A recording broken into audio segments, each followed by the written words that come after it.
અમદાવાદ મિત્ર ન્યૂઝની ટોપ 10 ખબરોમાં આપનું હાર્દિક સ્વાગત છે।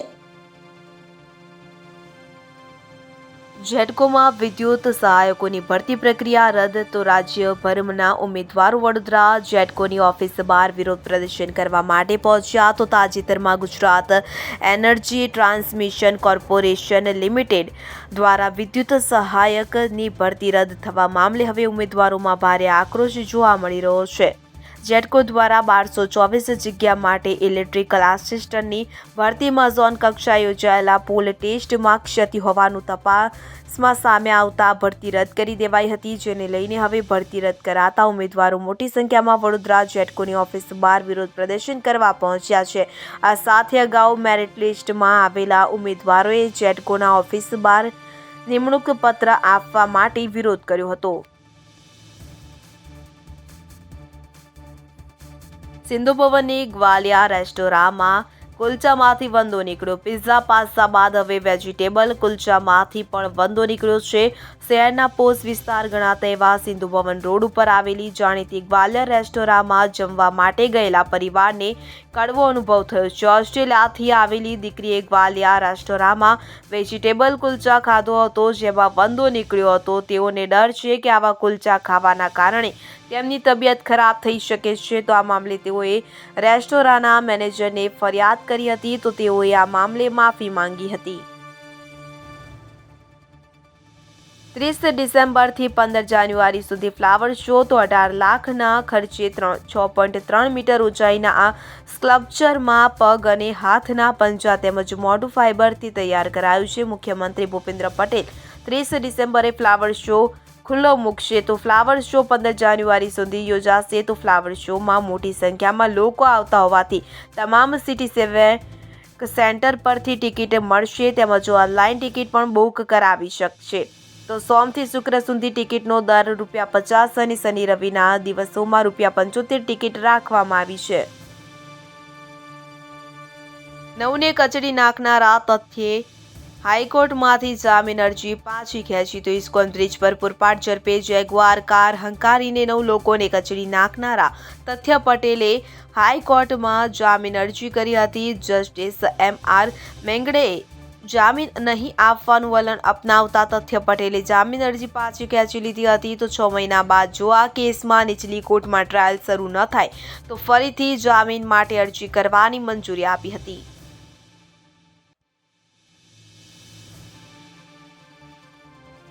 વસ્ત્રાલમાં ગ્રાહકના સ્વાંગમાં અધિકારીએ 340 કિલો પ્રતિબંધિત પ્લાસ્ટિક જપ્ત કર્યું। તો વસ્ત્રાલ ખાતે એક દુકાનમાં મ્યુનિસિપલના અધિકારી ગયા, પરંતુ ત્યાં પ્રતિબંધિત કોઈ વસ્તુઓ દેખાઈ નહીં, એટલે અધિકારીએ ગ્રાહક બનીને 1000 પેપર કપ ખરીદવાની તૈયારી દર્શાવી હતી। એટલે વેપારીએ ગોડાઉનમાંથી પેપર કપનો જથ્થો લાવીને આપ્યો અને અધિકારીએ દુકાનમાં તપાસ શરૂ કરાવી, જેમાં દુકાનમાંથી 340 કિલો પ્રતિબંધિત પ્લાસ્ટિકના જબલા અને સિંગલ યુઝ પ્રતિબંધિત પ્લાસ્ટિકના કપનો જથ્થો જપ્ત કરીને દુકાન અને ગોડાઉનને સીલ મારી દીધું હતું। ઉપરાંત પૂર્વ ઝોનમાં પ્રતિબંધિત પ્લાસ્ટિક અને જારમાં ગંદકી કરવા બદલ 17 એકમને સીલ મારી દેવાયા હતા।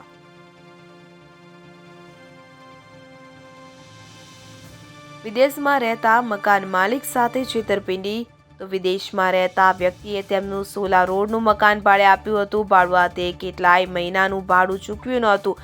બાદમાં ગૂગલ પેથી માલિકને ભાડું ચૂકવી આપ્યાનું બતાવવા ગૂગલ પેનો એડિટ કરેલો ફોટો મોકલી આપ્યો હતો। માલિકે બેંકમાં તપાસ કરતા ભાડું જમા થયું ન હતું। તપાસ કરતા ગૂગલ પેનો ફોટો એડિટ હોવાનું સામે આવતા મકાન માલિક સાથે છેતરપિંડી કર્યાનું જણાતા મામલે ભાડુઆત સામે ઘાટલોડિયા પોલીસ સ્ટેશનમાં મકાન માલિકે ફરિયાદ નોંધાવી હતી।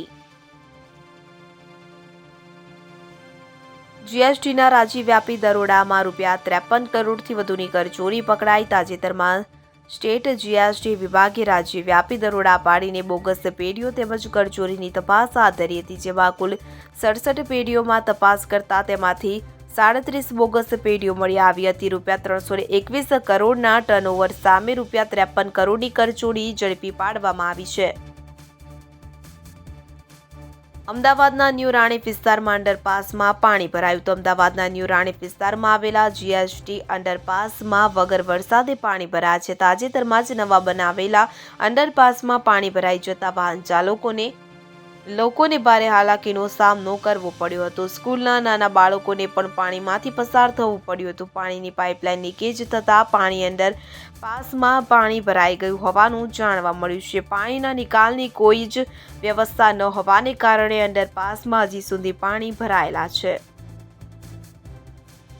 આરટીઓ પોલીસની ડ્રાઈવ રિક્ષા ચાલકોએ શરૂ કરી. તો અમદાવાદ શહેર ઓટો રિક્ષા ચાલક વેલફેર એસોસિએશને અનોખી રીતે આ કંપનીના નોન ટ્રાન્સપોર્ટ વાહનોનો પર્દાફાશ કરી રહ્યું છે. આવા વાહનોના ફોટો અને વિડીયો આરટીઓ અધિકારી ટ્રાફિક પોલીસ સુધી પહોંચાડે છે. મહત્વનું છે કે ટ્રાફિક પોલીસ અને આરટીઓએ આ અંગે અનેક વખત ડ્રાઈવ કરી છે, પરંતુ આ ડ્રાઈવ ફક્ત 2 કે 3 દિવસ માટે જ હોય છે. જે રીતે સક્રિયતાથી રિક્ષા ચાલકો આ અંગે કાર્ય કરી શકે તે સક્રિયતાથી ટ્રાફિક પોલીસ કાર્ય ન કરી શકે તે સામાન્ય બાબત છે, કારણ કે ટ્રાફિક પોલીસ ફક્ત શહેરના 4 રસ્તાઓ પર ઊભા રહી આ પ્રકારના શંકાસ્પદ લોકોની પૂછપરછ કરીને દંડ ફટકારે છે. અમદાવાદમાં ગઠિયાએ સીડીએમ મશીનમાં 500ની નકલી નોટ ભરી અને શહેરના બોપલમાં આવેલા બેંકના કેશ ડિપોઝિટ મશીનમાં થોડા દિવસ અગાઉ એક યુવકે 500 રૂપિયાની 19 નકલી નોટ ડિપોઝિટ કરી હતી. આ અંગે બેંક દ્વારા બોપલ પોલીસ સ્ટેશનમાં ફરિયાદ કરવામાં આવી હતી. પોલીસે સીસીટીવીને આધારે આરોપીની ઓળખ કરીને ઝડપી પાડ્યો છે. એસઓજી દ્વારા આરોપીની ધરપકડ કરીને વધુ તપાસ હાથ ધરવામાં આવી છે. તો પોલીસ તપાસમાં સામે આવ્યું છે કે આરોપી નકલી નોટ ભરીને અસલી નોટ નીકાળતો હતો. અહેમદાબાદ મિત્ર ન્યૂઝની યુટ્યુબ ચેનલને સબસ્ક્રાઇબ કરો અને બેલ આઇકોન જરૂરથી દબાવો, જેથી દરેક મહત્વના વિડીયોની નોટિફિકેશન તમને મળતા રહેશે.